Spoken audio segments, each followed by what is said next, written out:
আসসালামু আলাইকুম, welcome back to my channel Rafia's কিচেনে। আশা করি আপনারা সবাই ভালো আছেন।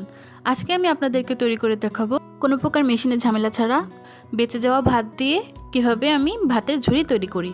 আমি আজকে দুই রকমের ভাতের ঝুড়ি তৈরি করব, একটি ঠান্ডা ভাত দিয়ে করব আর একটি গরম ভাত দিয়ে করব। তো চলুন দেখে নিই মূল রেসিপি। ভাতের ঝুড়ি তৈরি করতে আমার যা যা লাগছে। প্রথমে একটি ট্রেতে আমি এখানে ঠান্ডা ভাত নিয়ে নিয়েছি।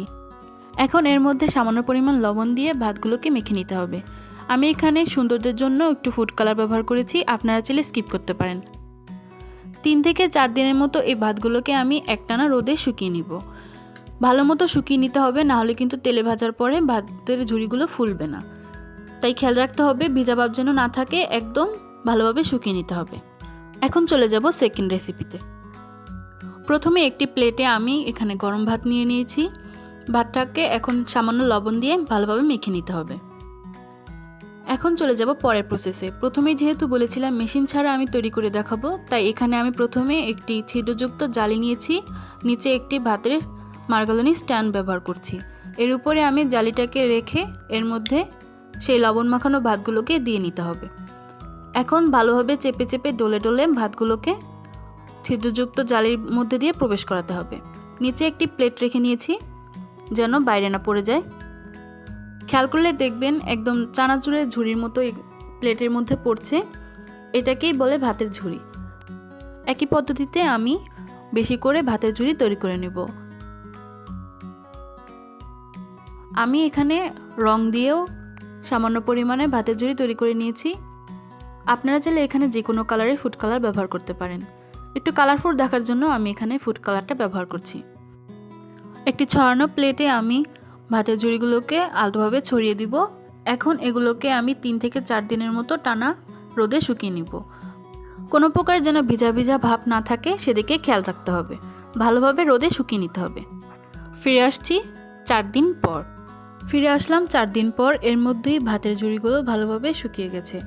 আমি একটু কাছ থেকে আপনাদেরকে হাতে নিয়ে দেখিয়ে দিচ্ছি, একদম ঝরঝরাই আছে। এখন চলে যাব কিচেনে। প্রথমে চুলায় একটি কড়াই বসিয়ে নিয়েছি। এখন এর মধ্যে দিয়ে দিব পরিমাণ মতো তেল। তেলটা গরম হয়ে আসা পর্যন্ত অপেক্ষা করতে হবে। তেলটা ভালোভাবে গরম হয়ে এসেছে। এখন এর মধ্যে আমি ভাতের ঝুড়িগুলোকে দিয়ে দিব। একটু নেড়েচেড়ে ভালোভাবে আমি ভাতের ঝুড়িগুলোকে ভেজে নিব। খেয়াল করলে দেখবেন তেলে দেওয়ার সাথে সাথেই কিন্তু ভাতের ঝুড়িগুলো ফুলে উঠেছে। এ পর্যায়ে আমি তেলটাকে ভালোভাবে ছেঁকে ভাতের ঝুড়িগুলোকে নামিয়ে নিব। তার আগে প্লেটে একটি টিস্যু পেপার দিয়ে নিয়েছি যেন এক্সট্রা তেলটা টিস্যু পেপার সোপ করে নেয়। একইভাবে সবগুলোকে ভেজে নিব। একই কড়াইতে আমি সেকেন্ড যে রেসিপিটা শেয়ার করেছিলাম সেই ভাতের ঝুড়িটাকেও আমি তেলে ভেজে নিব। তেলে দেওয়ার সাথে সাথেই দেখবেন ভাতের ঝুড়িগুলো ফুলে উঠছে। একইভাবে আমি তেলে ভেজে সবগুলোকে নামিয়ে নিব। ভেজে নেওয়ার পর ভাতের ঝুড়িগুলো দেখতে এরকম হবে। আমি একটু কাছ থেকে আপনাদেরকে দেখিয়ে দিচ্ছি। এখন আমি পাশ থেকে টিস্যু পেপারগুলোকে আলাদা করে নিব। ভাতের ঝুড়ি তৈরি করা কিন্তু অনেক সহজ। আপনারা চাইলে কিন্তু এই ভাতের ঝুড়িগুলোকে তেলে ভেজে নেওয়ার আগে 5 থেকে 6 মাসের মতো এয়ারটাইট কন্টেনারে ভরে আপনারা সংরক্ষণ করতে পারবেন, কিন্তু মাঝে মাঝে একটু রোদে শুকিয়ে নিলেই হবে। এই ভাতের ঝুড়িগুলোকে কিন্তু আপনারা বিকালের নাস্তা হিসেবে বা চায়ের সাথেও কিন্তু পরিবেশন করতে পারেন। পরিবেশনের আগে আমি এখানে সামান্য পরিমাণে চিনি দিয়ে নিব। আপনারা বাসায় অবশ্যই এই রেসিপিটি একবার হলেও ট্রাই করে দেখতে পারেন।